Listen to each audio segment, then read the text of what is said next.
Ven, esto quedó raro. Sí, quedó raro. Pero no estaba escrito así. No, yo le agregué esa opción para que eligieran una. A ver, no, pero yo no puse cualquier cosa. ¿Por qué puse eso? Porque hay una de las opciones es la incorrecta, ¿no? Las No, otras tres son no, correctas, ¿o no? no, siempre en todos los enunciados era señalar la correcta, y un solo enunciado que había Pero, que señalar la falsa que estaba indicado. Hay una sola opción correcta acá. ajá, Ah, bueno, quedó, claro, Claro, en el cuestionario me aparecieron varias como señalar la incorrecta. sí, perdón. Entonces metí la Ah, pata yo. Pido mil disculpas. ah. No, está bien, pero yo para saber. No, está bien, pido mil disculpas, me metí la pata yo. Ah, bueno, entonces vamos a pensarlo de nuevo. Bien, entonces, o sea, olvídense lo que dice el enunciado correcto sería el que aparece ahí en la pantalla, que dice, los medios de cultivo se clasifican en, y hay que señalar la correcta. Selectivos cuando permiten el crecimiento de cualquier microorganismo seleccionado siempre que sea bacteria, eso sería falso, porque dice cualquier microorganismo. O sea, aunque está seleccionando bacterias, te está dejando crecer cualquier bacteria. Y los medios selectivos te dejan crecer solo algunos tipos de bacterias, ¿sí? Sí, ahora sí quedó bien entendido. Sí, perdón, nos hicimos lío, yo no le aclaré esto, porque Aparte, Rubén el lío lo generé yo. tendría que, Fue culpa. es que yo nunca te dije que, que tenían que señalar la correcta. Pero bueno, no importa, lo vamos viendo. Igual eso, vienen bien. Químicamente definidos, cuando conozco qué pongo y la cantidad. Por ejemplo, si un medio de cultivo tiene 15 gramos de glucosa, 5 gramos de peptona y 5 gramos de extracto de levadura en un litro de agua, entonces ese es un medio químicamente definido. ¿Eso es verdadero o falso? Eso es falso. Digamos, un ¿Por qué? extracto de levadura, la levadura puede tener, no sé, hidrato de carbono, azúcar, y no sé en realidad cuánto tiene de eso. Exacto. O sea, químicamente definido es cuando sé que tiene cloruro de sodio 5 gramos, no sé, tal aminoácido específico, sé exactamente el compuesto. Muy bien, o sea, yo sé la cantidad que tengo, glucosa sería el único compuesto que conozco, pero peptona va a ser una mezcla de aminoácidos y extracto de levadura es una mezcla de todo porque las levaduras son células enteras, así que va a tener ácidos grasos, va a tener distintos lípidos, proteínas, hidratos de carbono. Bien, la otra opción sí, la opción C es, los medios de cultivo se clasifican en generales cuando no incorporo algún componente que inhibe el crecimiento de microorganismos y no elimino compuestos necesarios para el metabolismo de la mayoría de los microorganismos cultivables. ¿Verdadero o falso? Esa es verdadera. Claro, está escrita de una forma rebuscada, pero sería la opción opuesta a los selectivos. Claro, crece cualquier tipo de microorganismo, no hace diferencia, digamos. No Claro, produce un crecimiento diferencial. claro. Sí tengan en cuenta que vamos a volver a esto en el video de la semana que viene, que tenemos medios de cultivos que son específicos para bacterias, pero bacterias abarca un montón, tenemos medios de cultivos para hongos. Entonces, la composición de los medios de cultivo de hongos y bacterias son diferentes. Por ejemplo, los medios de cultivo de hongos tienen antibióticos, así que bacterias no van a crecer porque le pusiste un antibiótico, ¿sí? Entonces, de alguna manera son diferentes, pero no se les llama ser selectivos a eso porque eso solo hace distinciones muy generales. ¿Está bien? Entonces, dentro de los medios donde crecemos bacterias, se les llama medios generales a aquellos medios que tienen cosas justamente generales, como se ve en el caso B, que tenés glucosa, peptona y extracto de levadura, que es un medio que tiene un montón de nutrientes y que en general esos nutrientes le van a servir a muchísimas bacterias diferentes. Si yo, por ejemplo, quiero hacer crecer bacterias que fijan nitrógeno, puedo usar un medio de cultivo que no tenga nitrógeno y entonces solo van a crecer las bacterias que pueden fijar el nitrógeno atmosférico. ¿Está bien? Eso sería un medio de cultivo selectivo, porque le estoy sacando un componente que es vital para muchas bacterias. ¿Sí? Sí. Otra forma de hacerlo selectivo es ponerle una batería de antibióticos que mata algunas bacterias, pero hay bacterias que son resistentes a antibióticos y entonces esas van a sobrevivir. Bueno, y la D es el químicamente indefinido, que sería lo opuesto al químicamente definido.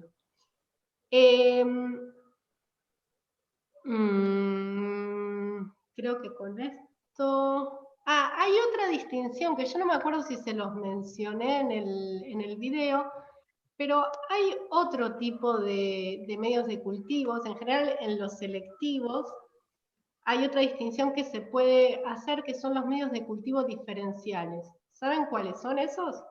Esto lo puede contestar cualquiera.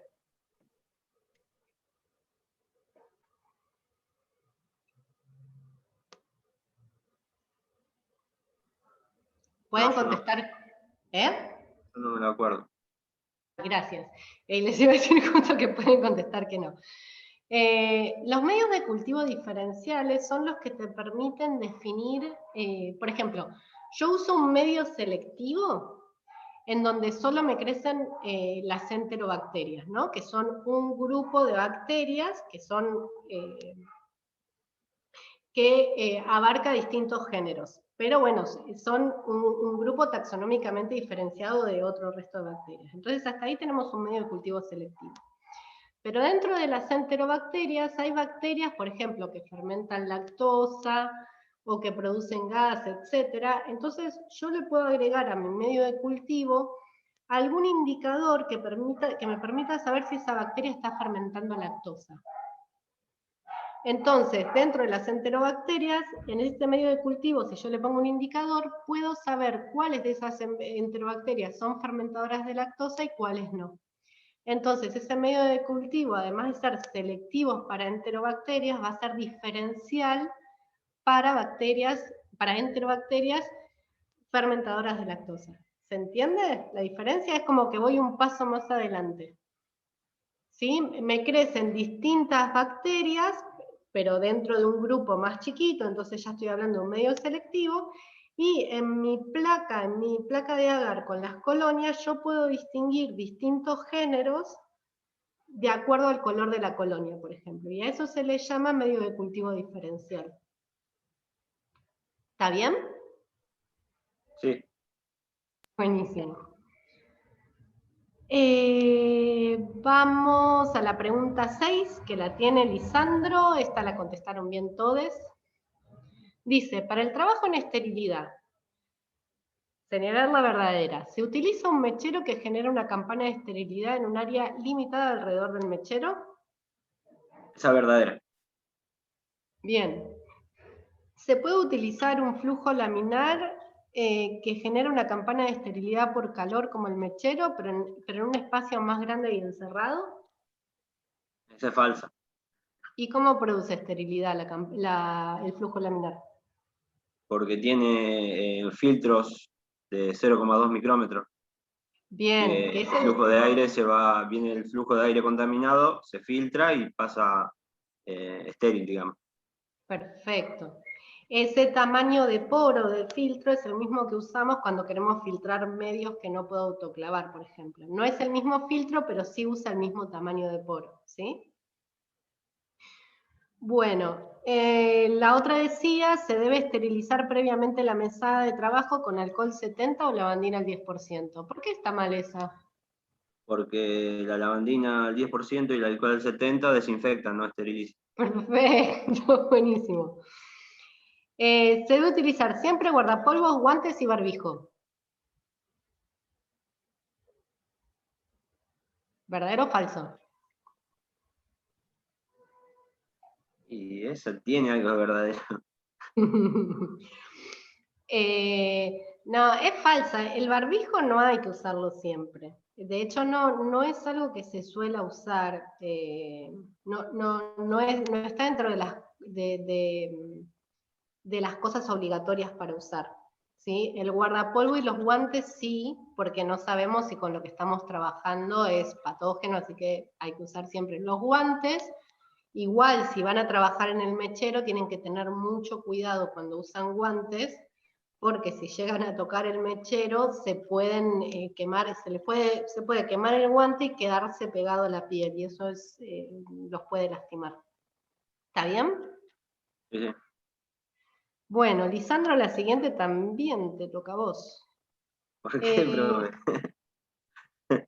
Sí, no, bueno, después ya, claro, después tiene 3 seguidas, Kevin, no, tienen, ya les Sí, no digo, hay 4 problema. cada una.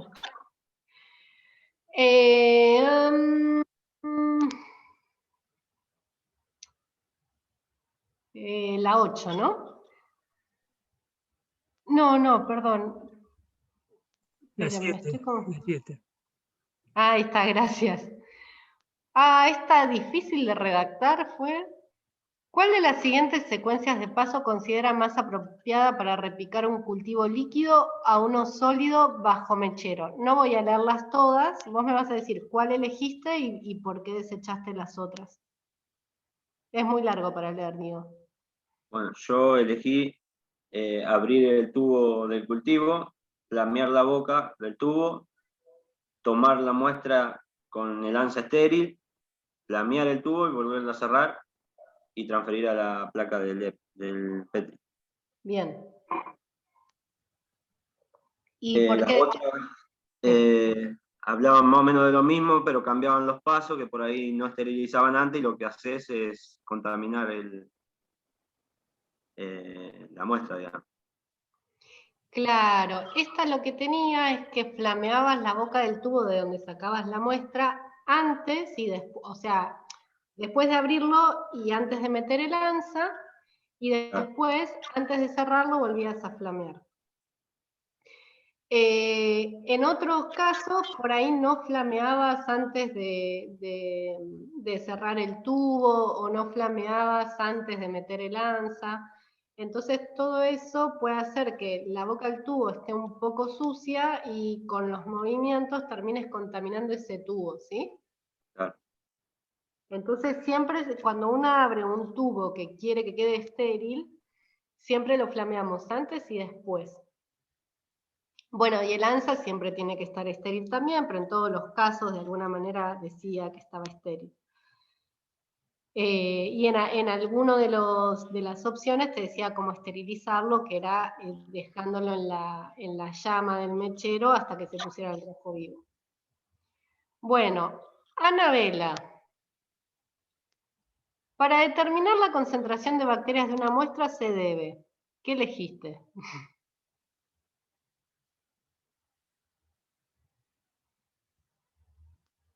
¿Anabela? La estoy leyendo, veo muy poco. Ah.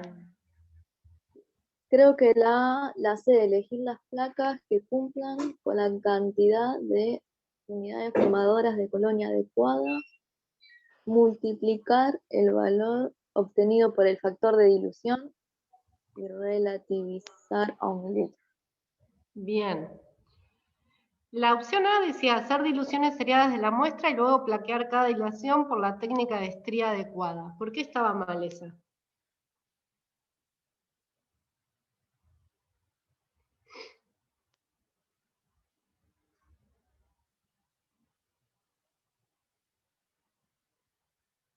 Porque, digamos, tiene que haber una cantidad de unidades formadoras de colonia, porque si hay menos, eran de 30 a 300, eso ya las descarto, digamos, no puedo utilizarlas.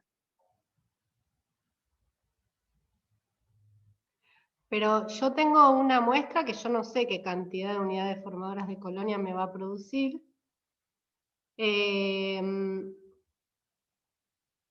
Entonces yo a priori no sé, o sea que hacer diluciones, no entiendo por qué estaría mal hacer diluciones. No, eso está bien, esa parte. Ah, ¿y qué parte estaría mal entonces?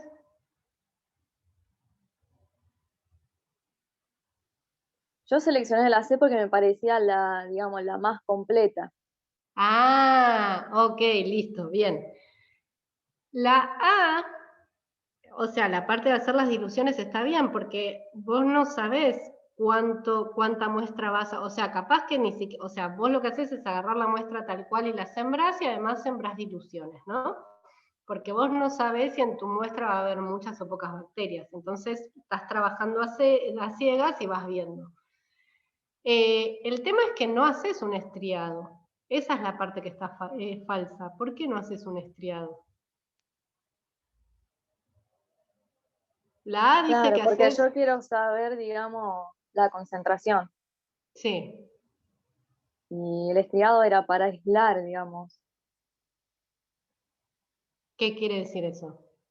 para aislar una determinada bacteria, digamos, para poder tener un cultivo puro, digamos. Sacarla de ese cultivo que no está puro. Y poder Bien, analizar una colonia, digamos. No bárbaro. sé. Sí, sí, no está bien lo que estás diciendo, pero en el caso de que vos quieras contar unidades formadoras de colonia, ¿cuál es la técnica que usás? O sea, no importa el nombre, sino que me describas más o menos cómo lo harías. Y acá la pueden ayudar si quieren, ¿eh? Kevin y Lisandro. Se usaba el rastrillito, Claro.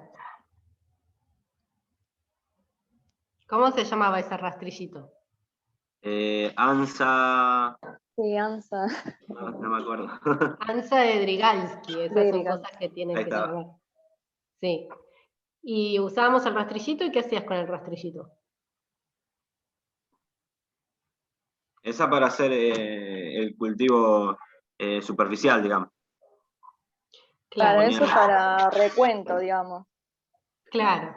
Perfecto, sí, está bien, va por ahí, está bien lo que están diciendo. Entonces, lo que hacemos es poner en general, bueno, las cantidades las van a ir viendo con el tiempo, pero vayan memorizando más o menos que en general se usan 0,1 mililitros de la muestra, se tira con una pipeta sobre la placa, ese 0,1 mililitro de muestra que es líquida, y con el rastrillito, con el ansa de Drigalski, se va esparciendo sobre la placa, todo bajo mechero, ¿sí? Y incluso el ansa, antes de usarla, la tienen que flamear, se le pone alcohol y se la pone al mechero y que saque llamas, ¿sí? Entonces, con eso se la esteriliza. Después de esterilizarla, se la seca un poquitito para que no me mate las bacterias, porque si está muy caliente y yo toco la muestra, puedo matar a las bacterias. ¿Sí? Y una vez que la enfrío un poquitito, empiezo a esparcir mi muestra sobre la placa. Y eso hay que hacerlo bastante porque así, o sea, una no lo ve, pero lo que haces con eso es ir, el agar va absorbiendo la muestra. ¿Sí? Eso tienen unos videitos para que subió Rubén para que puedan ver eso. Entonces, claro, no haces una estría, las estrías se hacían con ansa y lo que se hacía era como un dibujito así, ¿se acuerdan? Que Sí, hacíamos un estriado, movíamos la placa, otro estriado, movíamos la placa, otro estriado, ¿sí? sí, sí. Bien.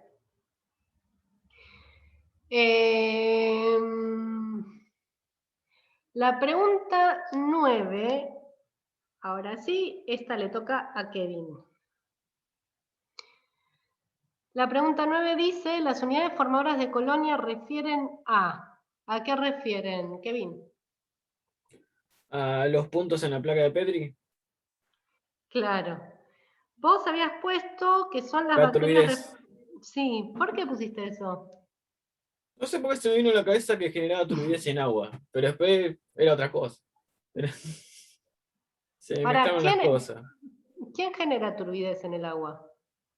Las unidades formadoras de colonias. No sé, una vez había leído eso y me quedó eso y busqué. No, no, o sea, vamos por partes. Las unidades formadoras de colonia, ¿se acuerdan que yo les decía, si tienen una placa de Petri que está limpia y que tiene un medio de cultivo, y yo, por ejemplo, abro esa placa de Petri, van a entrar bacterias a esa placa, porque en el aire, les dije todas las clases, hay bacterias dando vueltas que no vemos, ¿sí? Entonces, va a haber bacterias que caigan en esa placa de Petri. Yo cierro la placa después, pero ahí adentro de la placa que cayó alguna bacteria. Yo miro mi placa y no veo ninguna bacteria. ¿Hasta ahí me siguen? ¿Estamos de acuerdo? Sí. Sí, Sí, sí. Bueno, Si yo ahora eso lo pongo en una estufa a 37 grados y lo dejo un par de días, lo que va a suceder es que esa bacteria que cayó en la placa y que yo no vi, va a empezar a comer el medio de cultivo y va a empezar a dividirse. Y a medida que se va dividiendo, va formando una masa visible que la vemos como puntos, digamos, como esas colonias que les mostré en las fotos de las placas de Petri. A cada uno de esos puntos, a cada una de esas colonias, se le llama unidades formadoras de colonia. ¿Sí? Porque en realidad son colonias que vienen de una única bacteria que cayó en un punto.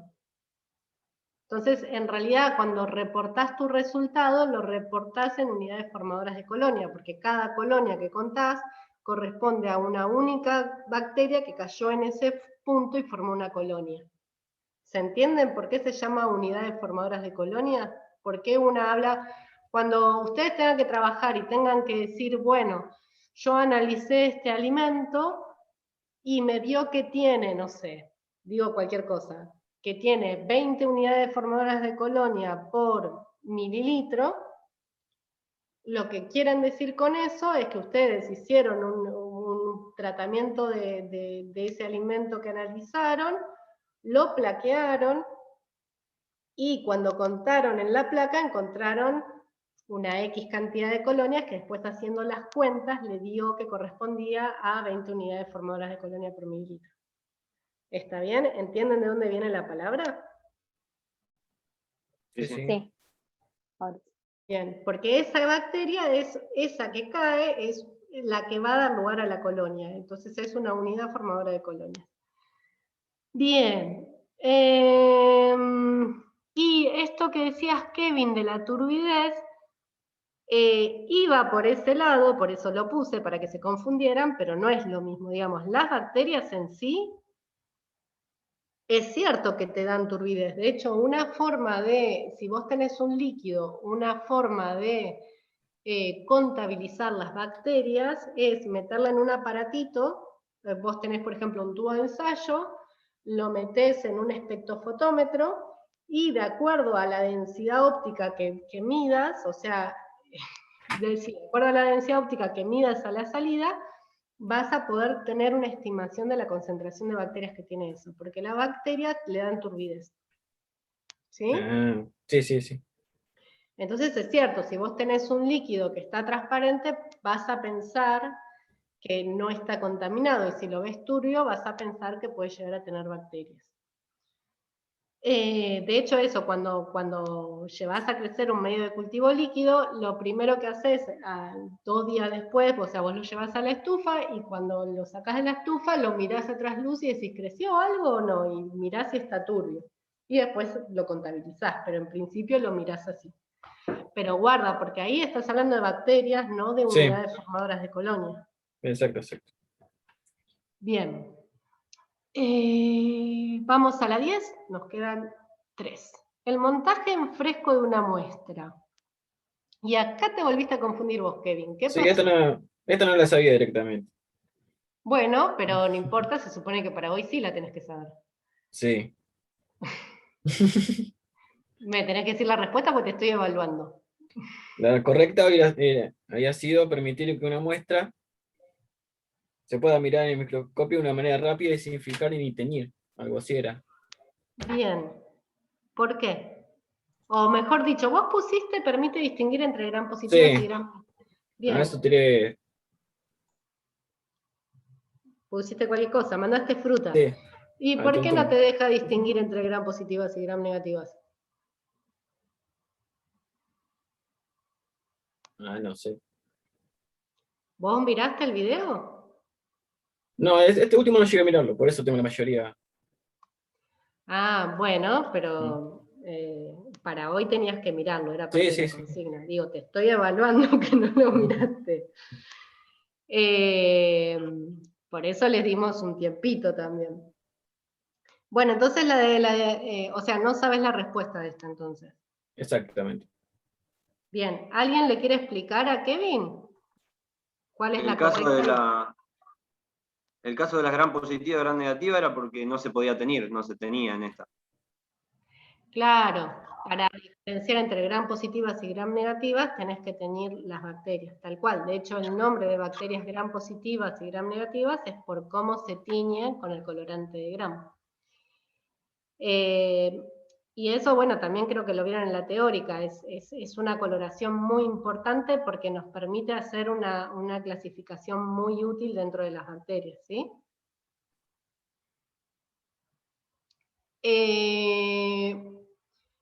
Bueno, esta le tocaba a Kevin también. Kevin, ¿sabés la respuesta de la 11 o le pregunto a alguien?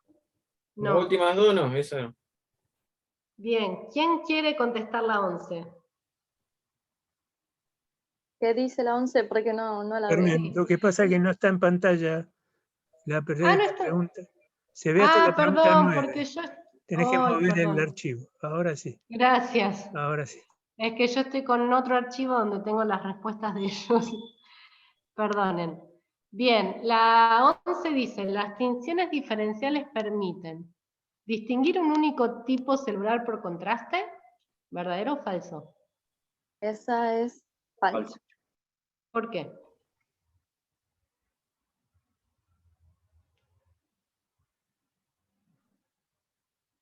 Porque permite... Por contraste eran las negativas.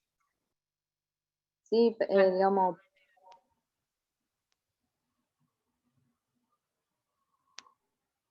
A ver, Lisandro ahí que iba a decir algo. No, que las diferenciales eran para estructuras de adentro de la célula. Claro, pero la tinción por o contraste, diferentes tipos celulares. perfecto, exacto, Anabela, bien el complemento entre los dos. Los contrastes, las diferenciales te permiten tanto ver distintas células porque tienen distintas estructuras, como por ejemplo las gram positivas y las gram negativas, ¿sí? Eso es una tinción diferencial que me deja ver dos tipos celulares diferentes porque sus paredes celulares son diferentes. Pero también una tinción diferencial me podría dejar ver dentro de una misma célula, por ejemplo, teñirme el citoplasma de un color y el núcleo del otro. ¿Se acuerdan que el núcleo tiene los ácidos nucleicos, ADN y ARN, que son justamente ácidos? Entonces si yo uso un colorante básico, puedo teñir exclusivamente el núcleo. Y el citoplasma en general se tiñe distinto.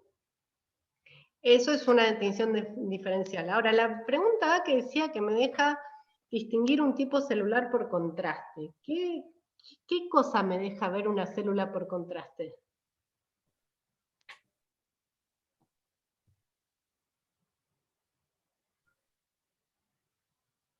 Una tinción simple, ¿sí? El contraste sería el contraste entre la célula y el fondo. O sea, yo puedo, ¿se acuerdan que en el video les contaba, están las tinciones simples negativas, que es, por ejemplo, yo le pongo tinta china al medio, o sea, a mi muestra, se tiñe al medio y la célula se me queda sin teñir. Entonces, por el contraste con el fondo, yo puedo ver mis células. O al revés, le puedo poner, por ejemplo, azul de metileno que se mete dentro de la célula, y el fondo me queda más clarito. Entonces, como se tiñó la célula, veo el contraste entre la célula y el fondo. ¿Está bien? Esas son tinciones simples. Sí. Bueno, y la última pregunta, que era para Anabela, es, ¿las bacterias gram positivas, qué pasa? ¿Cuál es la respuesta?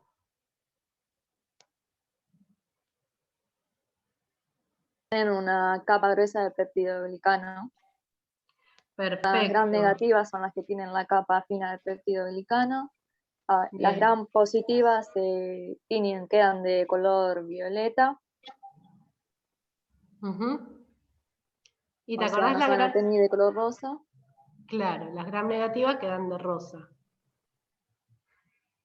¿Se acuerdan? O sea, lo que pasaba era que en las gram positivas metíamos el azul violeta y después le metíamos Lugol, eso se acomplejaba y formaba un compuesto tan grande que no podía atravesar esa capa gruesa de peptidoglicano. En cambio, en las gram negativas, como el peptidoglicano es muy finito, no forma esa capa tan compacta y ese complejo que se forma puede salir de la célula cuando lo lavo. ¿Se acuerdan de eso? Sí, profe. Bien, y lo último que le poníamos era... Ay, no me acuerdo el nombre del último compuesto. ¿Quién se acuerda? Safranina, Safranina, bien. ¿De qué color para era? poder ver las gram negativas. ¿Y entran solo a la gran negativa, la safranina? No, entra las dos. Las dos, Perfecto. pero No modifica el digamos, color. a las gram positivas no le hace nada, o sea, ya quedaron violetas. Las gram negativas Perfecto. permite visualizarlas. Bueno, buenísimo. Bueno, muy bien. Lo único, Kevin, tenés que mirar el videíto de microscopía. Sí, ese me... Sí, pero ten en cuenta que esto es ya evaluación. Entonces, y que entraba dentro de la evaluación este tema. Bueno, Sí, sí. ¿les quedaron dudas de estos temas? No, profe. Bueno, cualquier... Bueno, esta primera parte no la grabé. No tengo un buen día hoy, así que no hay problema. Bueno, pregunta 2. La energía liberada en el proceso catabólico es almacenada ¿cómo? ¿Qué les parece ahí? Moléculas de Adenosín ATP. trifosfato. Exactamente, moléculas de ATP, ¿no?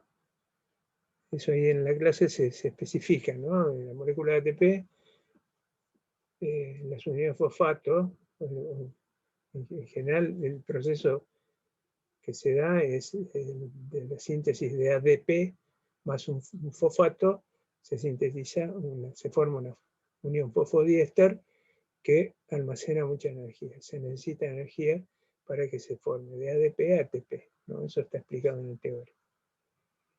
Las células tienen, todas las células, parece que eso es un mecanismo altamente eficaz que se dio en todos los seres vivos. La principal manera de almacenar energía o de intercambiar energía, de acceder a energía, es mediante la síntesis o degradación de ATP.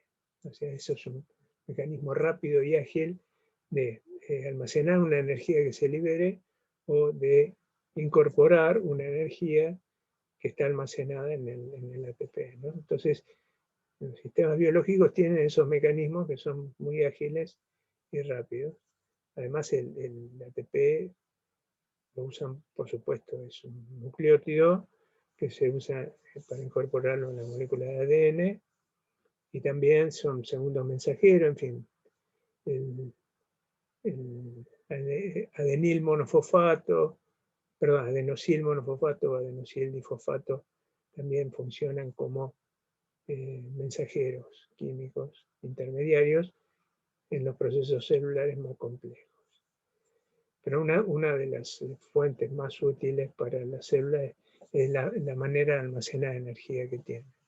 Esa energía química que la liberan por el proceso catabólico la almacenan y sintetizando ATP. Entonces, la energía liberada en el proceso catabólico se almacena como, bueno, micronutrientes. ¿Qué son los micronutrientes?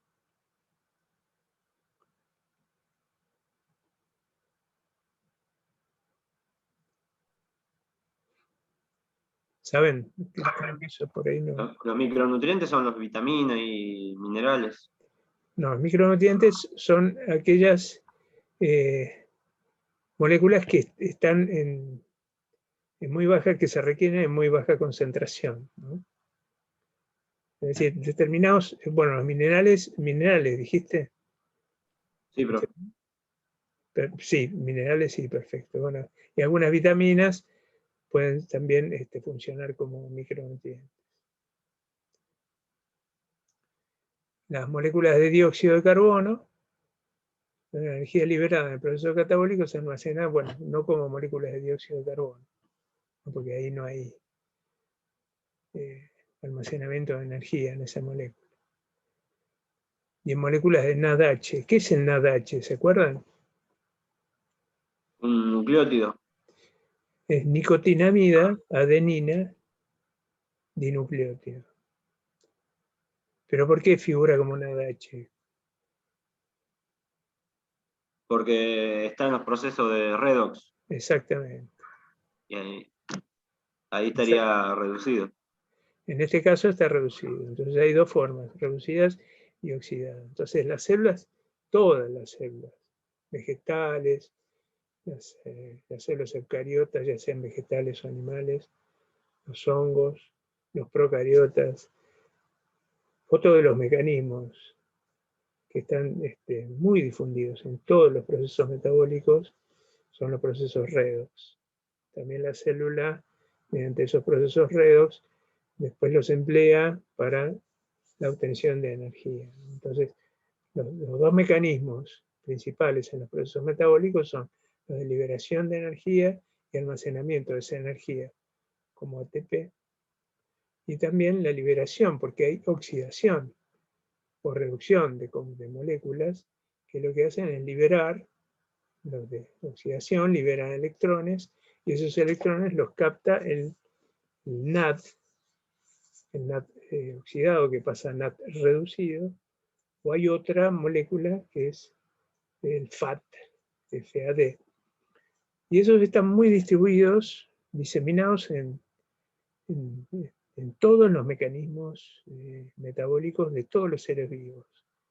Y así que es algo que apareció en el origen de la vida, digamos, en ese proceso, se instaló y es tan exitoso que cualquier ser vivo necesita de estas moléculas para poder llevar a cabo sus procesos metabólicos. Entonces, concretamente, la pregunta 2, la energía liberada del proceso se almacena como ATP. Perfecto. Muy bien. La pregunta 3, los organismos heterótrofos son aquellos microorganismos que obtienen energía a partir de, vamos a ver, los enlaces químicos de moléculas orgánicas. ¿Eso es correcta o no? Correcto. Sí. Exactamente. Nosotros todos somos heterótrofos. El heterótrofo obtiene la energía de esta sustancia orgánica, biológica, sintetizada, producida por otro organismo, ¿sí? Que es el autótrofo, o puede ser otro heterótrofo. O sea, nosotros comemos carne de vaca, pero también comemos vegetales. El vegetal es un autótrofo, ¿no? Produce sustancias biológicas captando la energía lumínica, mediante el proceso de fotosíntesis. Eso es un autótrofo. Entonces, todas sus moléculas biológicas están sintetizadas a partir de compuestos inorgánicos, dióxido de carbono y agua, que es el proceso fotosintético. Entonces, nosotros somos heterótrofos. Al consumir vegetales estamos consumiendo todas las sustancias nutritivas que tienen los vegetales, que son organismos autótrofos. Pero también comemos carne de vaca, somos carnívoros. Y entonces en esa carne que comemos, que son sustancias producidas por otro organismo que es heterótrofo, también nosotros la consumimos y obtenemos la energía que almacenan para almacenar nuestra propia energía. Entonces, los organismos heterótrofos captan la energía de los enlaces químicos de las moléculas orgánicas, moléculas biológicas. De los enlaces químicos de moléculas inorgánicas, hay algunos organismos que pueden obtener, algunas bacterias pueden obtener energía. Son bacterias, se llaman quimiolitótrofos, que pueden obtener energía a partir de sales, de moléculas inorgánicas. Pero no entran dentro de los heterótrofos. Entonces, de la opción C, de la energía de la luz solar, bueno, eso no, porque son eso pertenece al reino, no al reino, sino al grupo de organismos autótrofos, y de las sales nitrogenadas tampoco. Eso es una opción incorrecta. Entonces acá la opción correcta es la de los enlaces químicos de moléculas orgánicas. Bien, a ver la pregunta 4.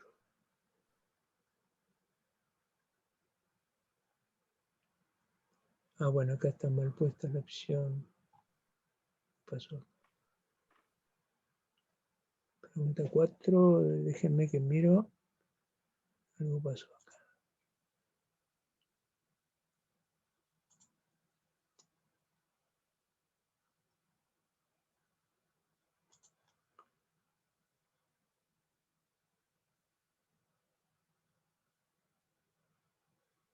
Ah, sí, ahí está, bueno. Ahí está mal puesto. La pregunta 4 dice, los microorganismos más peligrosos en el deterioro de alimentos, de acuerdo a su temperatura de crecimiento, son, y acá dan las opciones. Psicrótrofos, ¿qué son los psicrótrofos?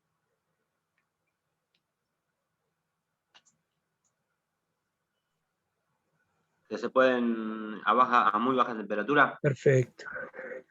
Yo lo Los puse mal igual. organismos crecen a temperaturas bajas. Yo lo puse mal igual. Sí, todos pusieron los mesófilos, ¿no? A ver, acá tengo. En mi caso sí. A ver. Yo también. No, yo puse termo.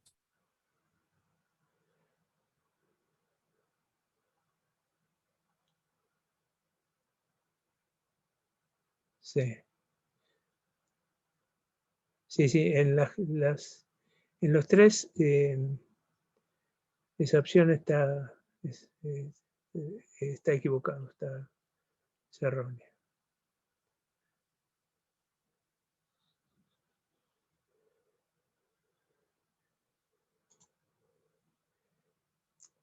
A ver, esperen.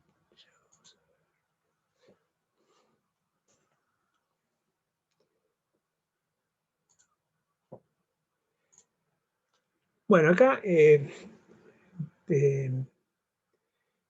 digamos, están los termófilos. ¿Qué son los termófilos?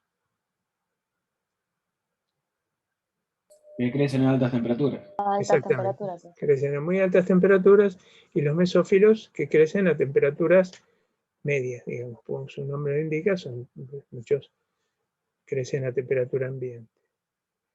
Un poco, digamos, respecto de la peligrosidad, un poco la idea de esta pregunta es que probablemente en los procesos de manufactura de alimentos, ya sea por calentamiento o el mismo procesamiento del alimento, ya sea por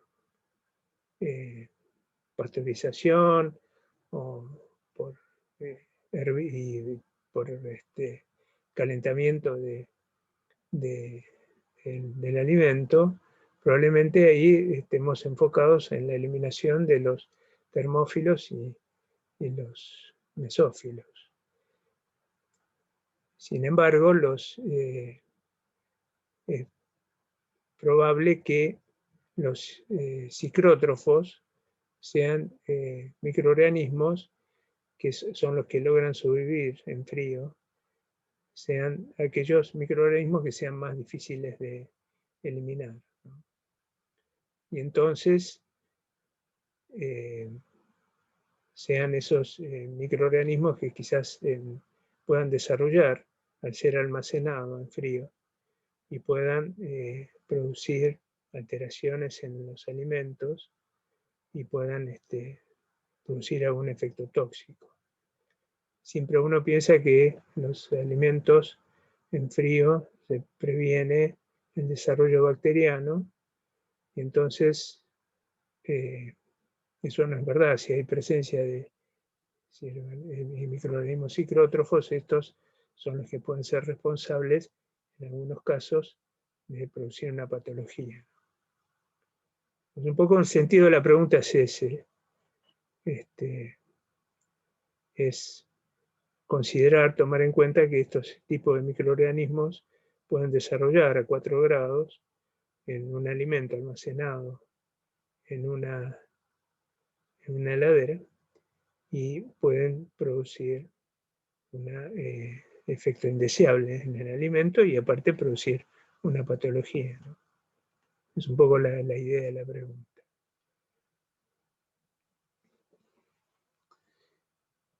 Bueno, vamos a la pregunta 5.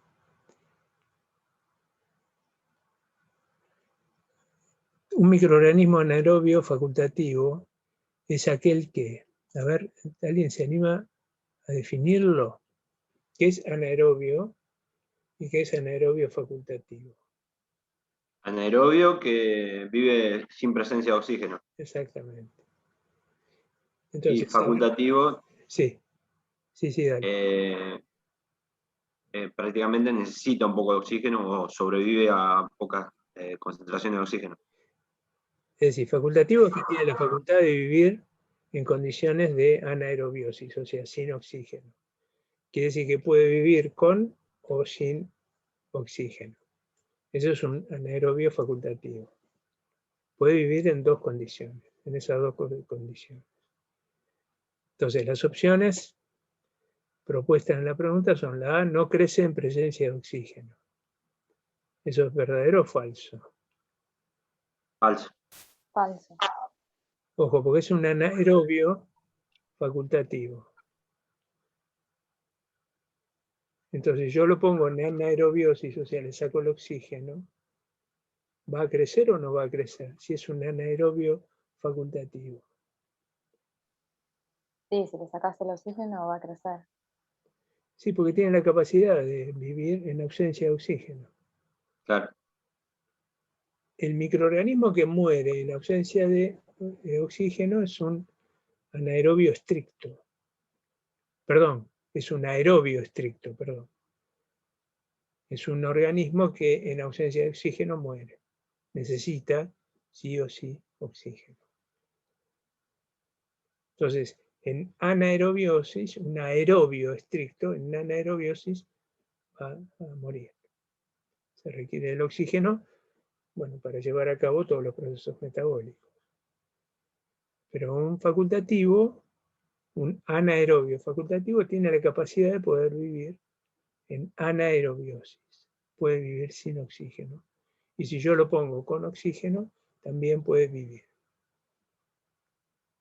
Entonces, un microorganismo anaerobio facultativo se dice no crece en presencia de oxígeno. ¿Eso es verdadero o falso? Falso. Falso. Claro, exactamente. Puede vivir tanto con o sin oxígeno, porque es facultativo. La opción B requiere de oxígeno para sobrevivir. Falso. Lo mismo. Exactamente. Porque puede vivir sin oxígeno, porque es facultativo. Digamos, tiene los recursos metabólicos para vivir con oxígeno o sin oxígeno, tanto en una situación como en otra. La opción C, vive tanto en presencia como en ausencia de oxígeno. Verdadero. Esa es la Esa es verdadera, verdadera. correcto. Esa es verdadera. Y solo viven en ausencia de oxígeno, Falso. es falso. ¿Sí? Esto es importante que lo tengan en cuenta. Pero eso porque, a ver, piensa en una cosa. ¿Qué va a pasar con un organismo que es un anaerobio facultativo si yo lo paso a anaerobiosis desde el punto de vista metabólico?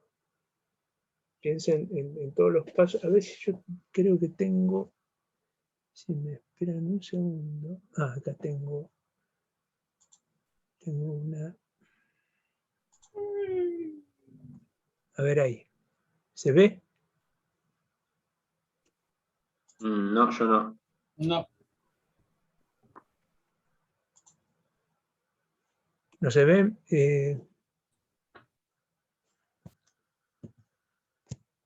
A ver.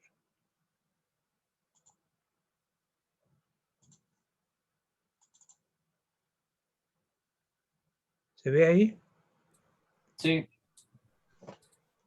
Fíjense, en este esquema yo tengo, estos son todos los pasos metabólicos, un resumen, esto está en la clase teórica, un resumen de todos los pasos metabólicos más importantes, ¿no? Muy abuelo de pájaro.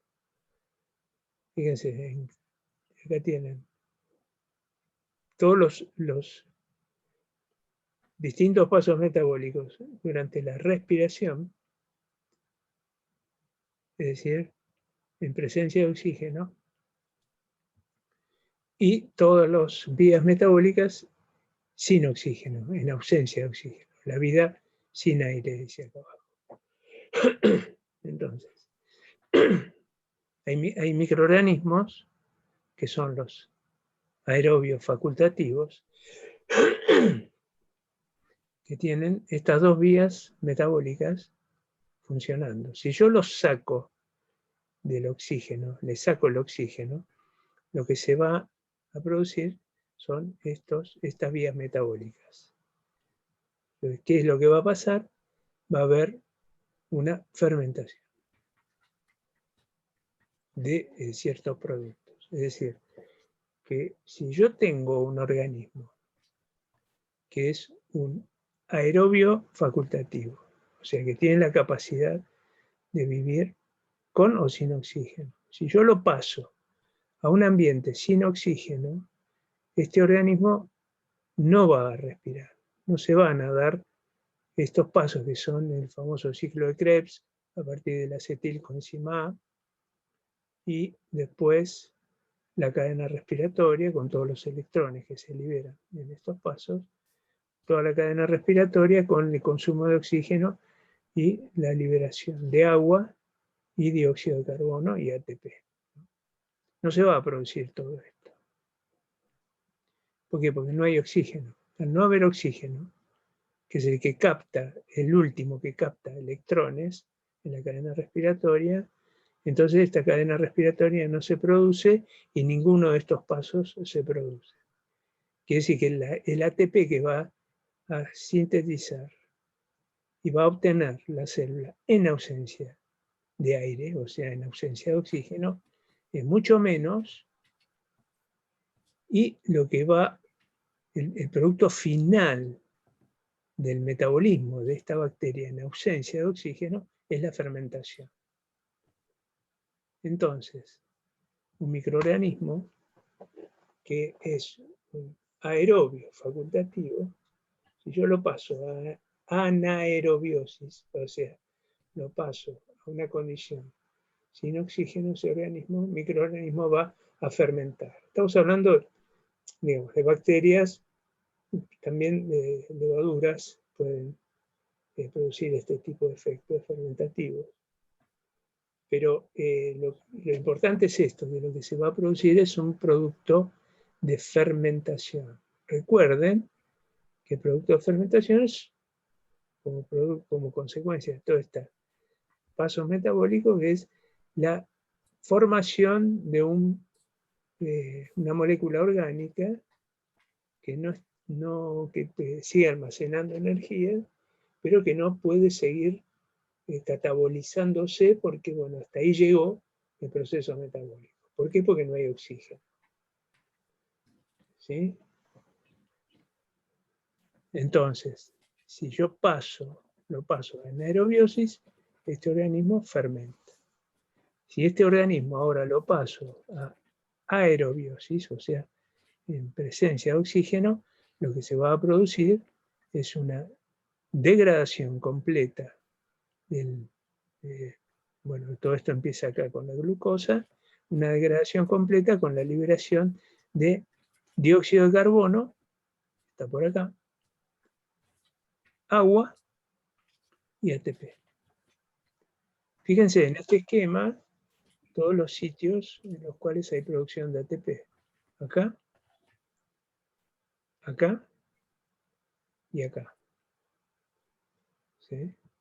Entonces, en condiciones de aerobiosis, el aprovechamiento de en este caso, la glucosa, el azúcar, glucosa, es máximo. Digo aprovechamiento porque es la máxima cantidad de energía que voy a obtener mediante un proceso respiratorio, ¿no? Porque todo esto se denomina respiración, proceso respiratorio.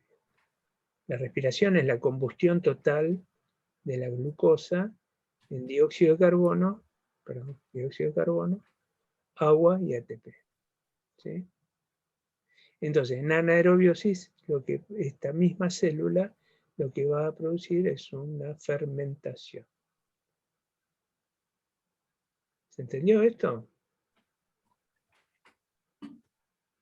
Sí. Sí, profe. Entonces, vamos a ver, volviendo ahora.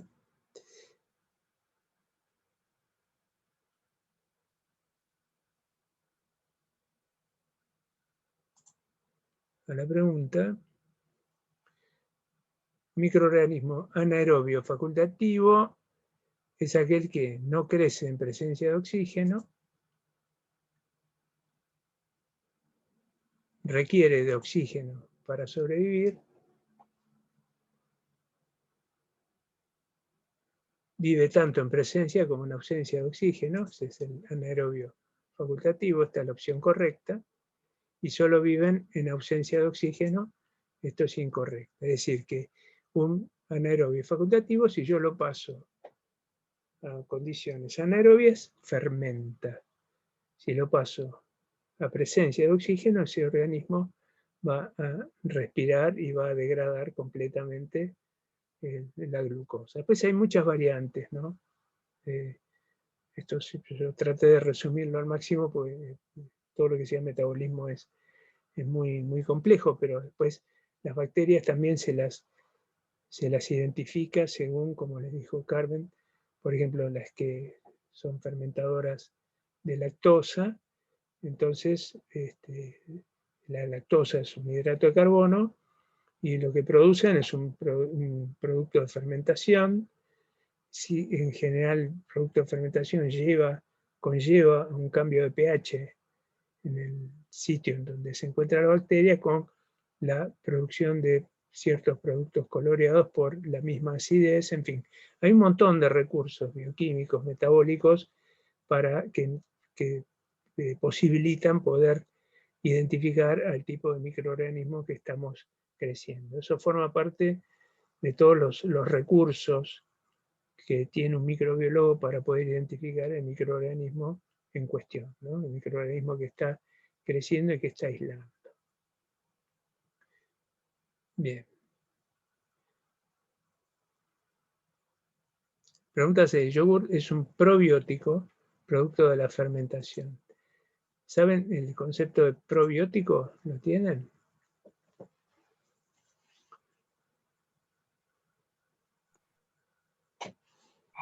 Sería algo como que se le incluyen o se le agregan en organismos vivos, ¿puede ser? Perdón, no te escuché bien.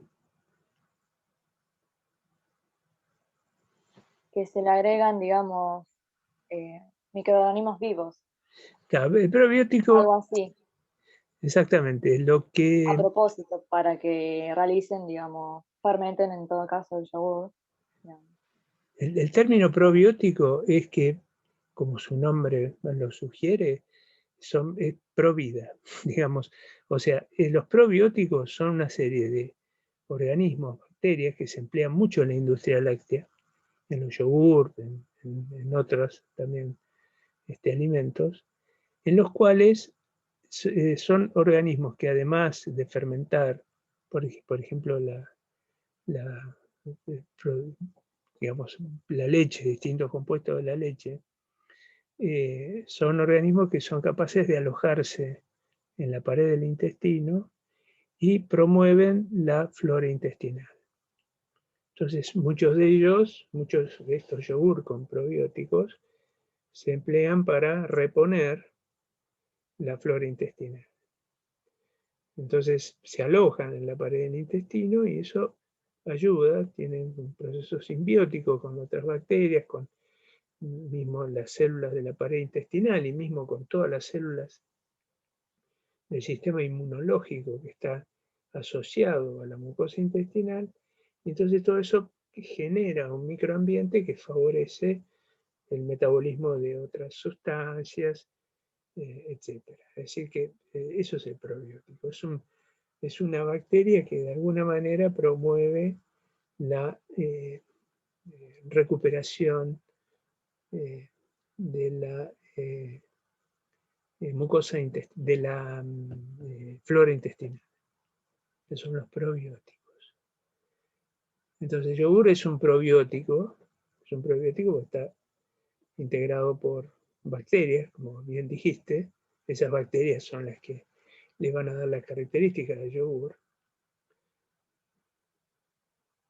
Y que es una consecuencia de la fermentación de la leche. Esas bacterias fermentan la leche y le dan ciertas características a la leche de sabor, textura, etc. Entonces, en la afirmación, el yogur es un probiótico producto de la fermentación. ¿Fermentación cuál? ¿Alcohólica? ¿Ácido láctica? ¿Ácido propiónica o acética? Ácido láctico. Ácido láctica, exactamente. El producto de fermentación es el ácido láctico, ¿no? Entre otros. Por eso se dice que es una fermentación. Hay distintos tipos de fermentaciones. Puede ser alcohólica, que se produzca la sustancia que se produce como consecuencia de la fermentación, sea alcohol, etanol. Hay organismos, de hecho hay levaduras que lo hacen, se emplean en la fermentación de los vinos, etc. La fermentación láctica, se produce ácido láctico que proviene de la fermentación de la lactosa y de otras componentes de la leche. Después, es que sea en el caso del yogur, ¿no? Pero hay otras fermentaciones, propiónica, que es la formación de ácido propiónico, fermentación acética. Hay bacterias que el producto de fermentación es ácido acético, ¿no? Hay distintos tipos de fermentaciones, distintas bacterias con distintos metabolismos, que muchos de ellos se los aprovecha para la industria de alimentos. Bien. La pregunta 7. Las levaduras son microorganismos que ante la ausencia de oxígeno, crecen generando más energía que en presencia de oxígeno. ¿Qué les parece esa afirmación? Falsa, generan menos energía. Claro, exactamente. ¿Y por qué? Como lo vimos recién en lo que mostró, digamos, una fermentación que genera menos energía. La fermentación es una combustión incompleta. Entonces, digo incompleta porque el producto de esa combustión, que es la fermentación, es una combustión, ¿no? Porque es un proceso catabólico que libera energía, pero como la degradación es parcial, no es total. Entonces, se libera poca energía y el producto de esa degradación es una molécula orgánica más simple que la glucosa, que también almacena energía, pero que todavía, digamos que no llegó a una instancia completa de degradación. Entonces, en ausencia de oxígeno se genera menos energía. El proceso fermentativo tiene un menor rendimiento energético respecto del oxidativo, digamos que se realiza en presencia de oxígeno. Entonces la afirmación B, crecen generando menos energía que en presencia de oxígeno. Entonces las levaduras son microorganismos que ante la ausencia de oxígeno crecen generando menos energía que en presencia de oxígeno. ¿Esa es verdadera o falsa? Esa es La verdadera. verdadera. No, exacto, esa es verdadera, ¿no? Por lo que decíamos recién. La opción C, activan la cadena respiratoria. Falso. Exactamente. Ante la ausencia de oxígeno, la cadena respiratoria está interrumpida. ¿Sí? Porque la cadena respiratoria, entre otras cosas, necesita el oxígeno como aceptor. El oxígeno más el hidrógeno de los protones, más los electrones, eso forma agua.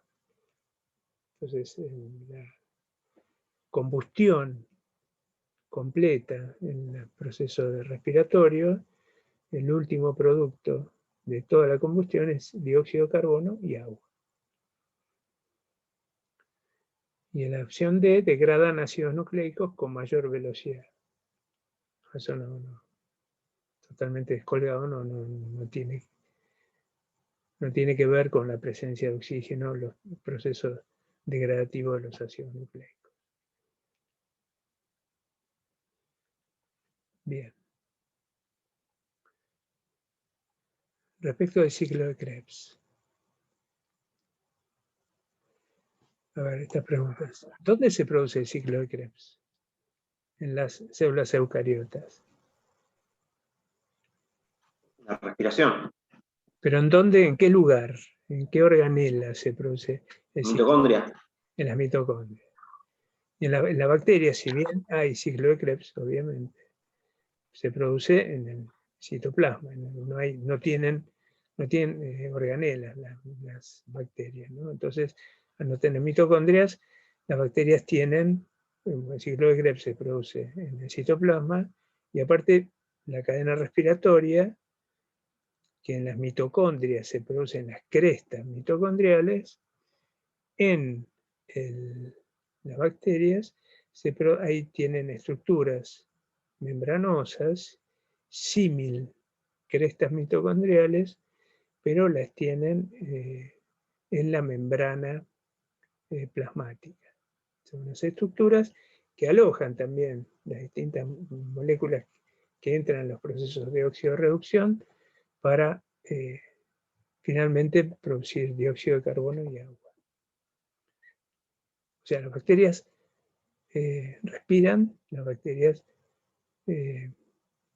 tienen, digamos, un proceso de respiratorio completo con producción de dióxido de carbono y agua, pero no tienen mitocondrias.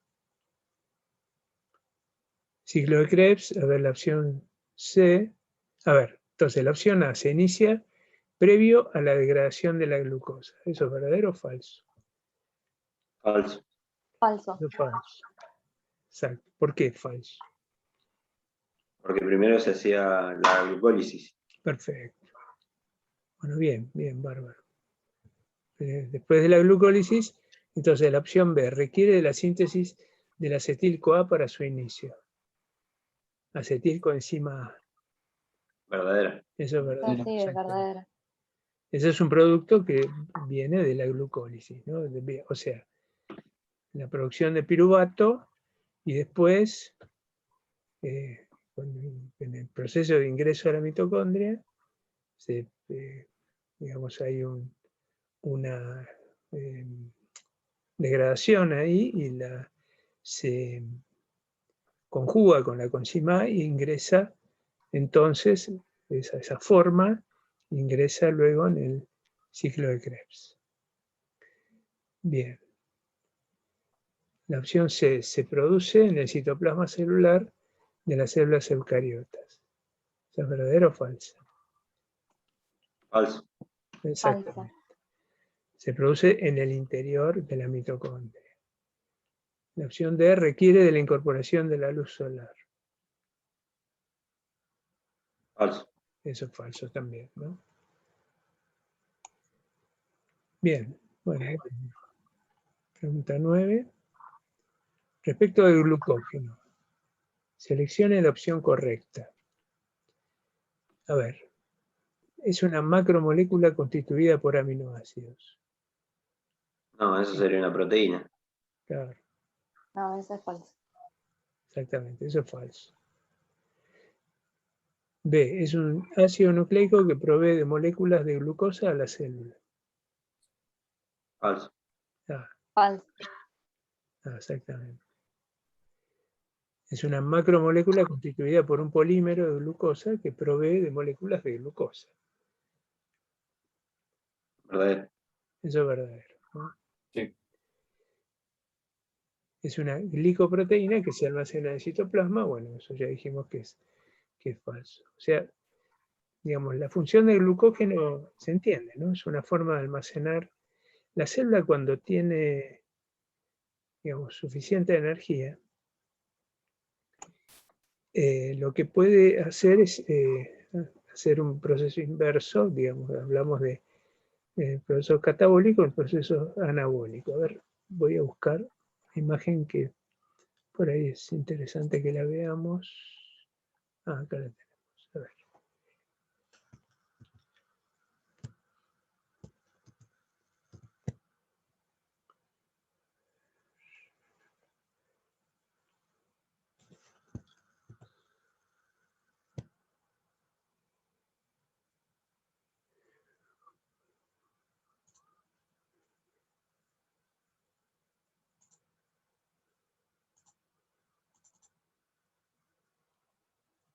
¿Se ve acá esto de glucógeno, glucosa?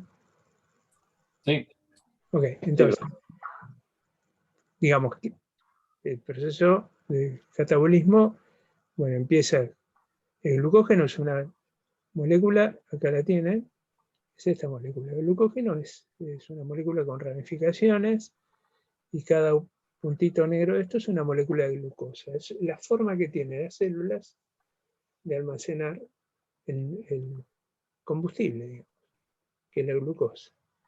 Entonces, continuamente la célula almacena glucosa en forma de glucógeno a través del proceso anabólico, o sea, de glucogénesis, que es a partir de piruvato, sintetiza glucosa, hace el proceso inverso, y de glucosa a glucógeno, se incorpora el glucógeno, mediante todos los procesos metabólicos. Cuando la célula necesita energía, por algún mecanismo mecánico, una disponibilidad de energía rápida, inmediata, entonces apela al glucógeno. Lo que hace es degradar, empieza a sacar del glucógeno moléculas de glucosa, este es este punto 1, y de acá entra en todo el proceso de glucólisis, piruvato, y después todo lo que sea respiración aerobia o anaerobia. Entonces, eso es un poco la función del glucógeno, el almacenar ese combustible. Entonces, la célula hay dos procesos, uno que es el glucogenólisis, que es la lisis de glucógeno para disponer de glucosa, como glucosa 1-fosfato. Y después entra en los procesos de glucólisis, catabolismo, o el proceso inverso, que es de gluconeogénesis, o sea, anabólico, almacena, sintetiza glucosa a la célula y esa glucosa la incorpora a la molécula de glucógeno. Mediante un proceso se denomina glucogenogénesis. Ya tenemos glucogenólisis y glucogenogénesis. ¿Bien? Entonces, también es un mecanismo, son mecanismos que tienen las células para almacenar, y si necesitan de forma rápida energía, porque a través de la glucólisis y de todo el proceso respiratorio, una de las formas de obtener esa energía es degradando el glucógeno que tiene almacenado en algún lugar en el citoplasma. ¿Sí?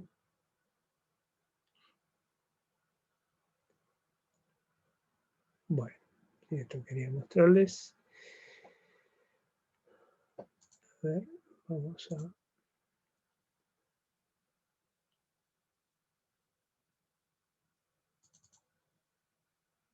Perdón.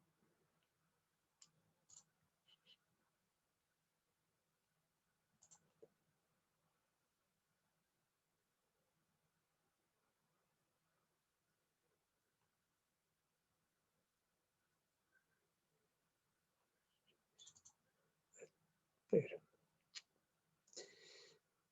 ya vamos, ¿eh? Paciencia. Acá no.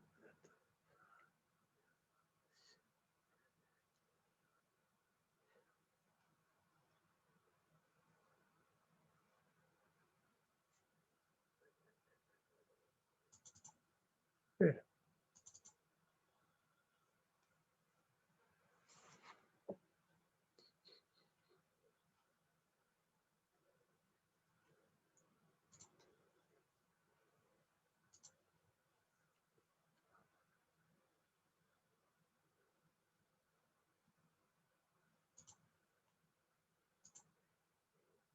ya vamos, ¿eh? Estoy buscando y no lo encuentro.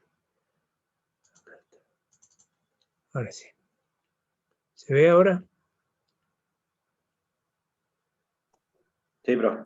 Sí, sí. Ok, bueno, entonces, esta es la pregunta 9, que ya la resolvimos. Y la última pregunta, respecto a la fotosíntesis. Respecto a la fotosíntesis, señala la opción correcta. Se produce en la mitocondria de las células vegetales. ¿Eso está Falso. correcto? Falso. Claro. ¿Dónde se produce la fotosíntesis? Los cloroplastos. En los cloroplastos, exactamente. Bueno, vieron el teórico, ahí se explica cómo está constituido un cloroplasto. Digamos, para la fotosíntesis lo que se requiere es el pigmento, que es el que posibilita incorporar la incorporación de un fotón a una molécula, digamos, la energía lumínica, transformarla en energía química. ¿Cuál es ese pigmento? La La clorofila. clorofila. La clorofila, exactamente. Bueno, entonces, dentro del cloroplasto hay una estructura, que son los famosos discos tilacoides, donde se alojan, en esos discos se aloja la clorofila, que es donde se capta un fotón. Está explicado muy someramente cómo es el proceso de fotosíntesis. Hay una fase lumínica y una fase oscura, en la cual no interviene la luz, y en el cual se producen las pentosas, que son los hidratos de carbono que después van a ingresar en el metabolismo celular. Entonces, la primera opción es incorrecta, se produce en la mitocondria, en células vegetales no. La opción B es la biosíntesis de pentosas, empleando la energía lumínica e incorporando dióxido de carbono y agua. ¿Esa opción es correcta o incorrecta? Correcta, verdadera. Exactamente. ¿Sí? Ahí es el núcleo del proceso fotosintético. Los azúcares que se sintetizan son azúcares de 5 carbonos, pentosas, y se sintetizan a partir del dióxido de carbono ambiental y del agua, con la liberación de oxígeno, incorporando energía lumínica. La opción C se produce en la oscuridad. ¿Qué tienen para decir ahí? Falso. Es En falso. realidad hay una parte de la fotosíntesis que se produce en la oscuridad, en la fase oscura, ¿no? Claro, pero no generaliza. Exactamente. Sí, Lo que se necesita la luz requiere, también. pero para que se produzca el efecto fotosintético se requiere de un fotón de luz. Entonces, se produce en una fase lumínica y después todo se culmina en ausencia de luz. Digamos, no se requiere la luz para producir la síntesis de pentosas con un ciclo que es el ciclo de Calvin, etc. ¿no? Hay una serie de procesos ahí metabólicos en la fotosíntesis que son los que van a permitir la producción de esas pentosas. Y se producen los organismos heterótrofos. ¿Eso es correcto o incorrecto? Es falso. Falso. Los eso es organismos falso, ¿no? autótrofos. Sí. Son los autótrofos, ¿no? Los que son capaces de capturar la energía lumínica. Bueno, esto no sé si, ¿qué les parece esto de las autoevaluaciones? ¿Las ven útiles? ¿Las aprovechan? Sí, está bueno. Se ven. Es para pensarla. Claro, y Porque además varias para que, ítems te puede confundir y tienes que saber bien sí, sí. pensarlo. Hay una cosa de la gran utilidad que tiene esto también nos sirve a nosotros para evaluarlos a ustedes y ustedes para tener una idea de cómo puede ser el tenor de las preguntas. Digo, nunca se van a buscar. Muchas de estas preguntas están sacadas, copiadas de las preguntas que hacen en la sede de Luján, ¿no? Esta materia se está dictando, saben que se dicta allá también. Y bueno, yo tengo acceso a la plataforma de allá. Y bueno, algunas preguntas son copia fiel de las preguntas que se hacen en las autoevaluaciones allá en Luján. Digo, yo un poco eso lo hago para homogeneizar un poco los criterios de evaluación. Y entonces, digo esto para que tengan una idea más o menos de cuál es el nivel en el cual se va a preguntar, porque cada uno de estos temas son extremadamente complejos y en realidad excede mucho los requerimientos para aprobar la materia. No tiene sentido que ustedes sean especialistas, por ejemplo, en metabolismo microbiano o genética microbiana. Lo que sí está bueno es que ustedes tengan una idea de qué es una fermentación, qué pasa cuando dice que un organismo fermenta y un microorganismo es fermentador, una bacteria, una levadura, que más o menos que tengan una idea aproximada desde el punto de vista metabólico, qué es lo que está pasando dentro de la bacteria. ¿Qué puede pasar en oxígeno? ¿Qué rol juega el oxígeno en todo esto? Más o menos que ustedes tengan una visión muy integral de los mecanismos metabólicos, así como la semana que viene, bueno, yo les voy a subir una autoevaluación sobre genética, para que tengan algunas ideas sobre los mecanismos genéticos involucrados en los microorganismos. Por eso es importante para que ustedes puedan entender por qué de golpe puede aparecer un microorganismo que produzca una toxina. ¿Por qué si yo tengo, por ejemplo, Escherichia coli en el intestino? Porque la Escherichia coli forma parte de la flora intestinal. Todos tenemos, es una de las bacterias más abundantes en nuestra mucosa intestinal. ¿Por qué algunas producen síndrome urémico hemolítico? Las que producen síndrome urémico hemolítico, como vimos, producen una toxina, la toxina Giga. Entonces, ¿qué pasa? Yo en el intestino no tengo bacterias que produzcan la toxina. Y bueno, evidentemente no, porque si no un chico tendría síndrome urémico hemolítico. Entonces, la pregunta es, entonces, ¿qué pasa? Porque de golpe la Escherichia coli adquiere la capacidad de producir toxina Giga y de producir una patología tan severa como el síndrome urémico, si es una Escherichia coli. ¿Qué diferencia tiene esa Escherichia coli con las que yo tengo en el intestino? Y bueno, tiene la capacidad de producir toxinas. ¿Por qué? Porque adquirió los genes codificadores de esa toxina, que es una proteína. ¿Y de dónde lo agarró esos genes? Y bueno, de eso se trata un poco, ¿no? Del rol de los fagos, la transferencia de genes entre bacterias, por qué de golpe una bacteria puede adquirir un gen de resistencia antibiótica, por qué de golpe una población bacteriana puede adquirir otro genotipo diferente y con un fenotipo diferente. Entonces, ahí empezamos a hablar de algunas cuestiones que tienen que ver con la genética, algunos puntos, quizás yo considero los importantes que ustedes más o menos tienen que manejar.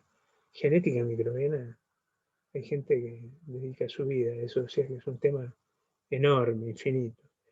Entonces, obviamente está muy acotado, pero acotado a punto de que ustedes puedan, por lo menos, saber en su carrera, en su trabajo, que en algún momento, si trabajan en una empresa donde trabajan con microorganismos, que por ejemplo lo usan para fermentar leche o producción de quesos, que esos microorganismos de golpe pueden adquirir un fenotipo que lo transforma en peligroso.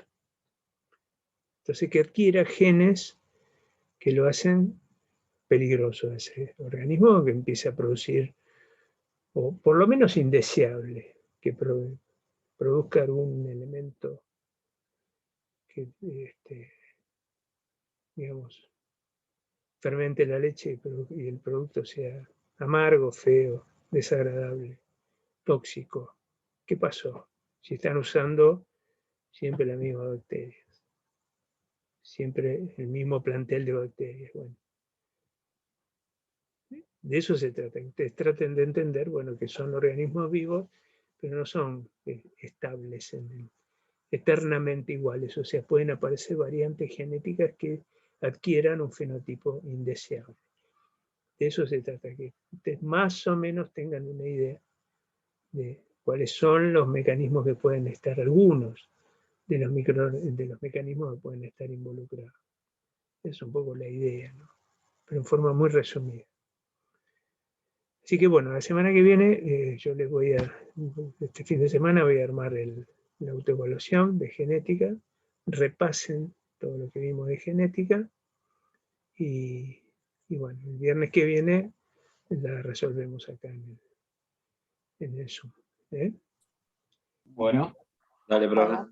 Bueno, chicos, a ver, esto yo lo estaba grabando, así que lo voy a dejar.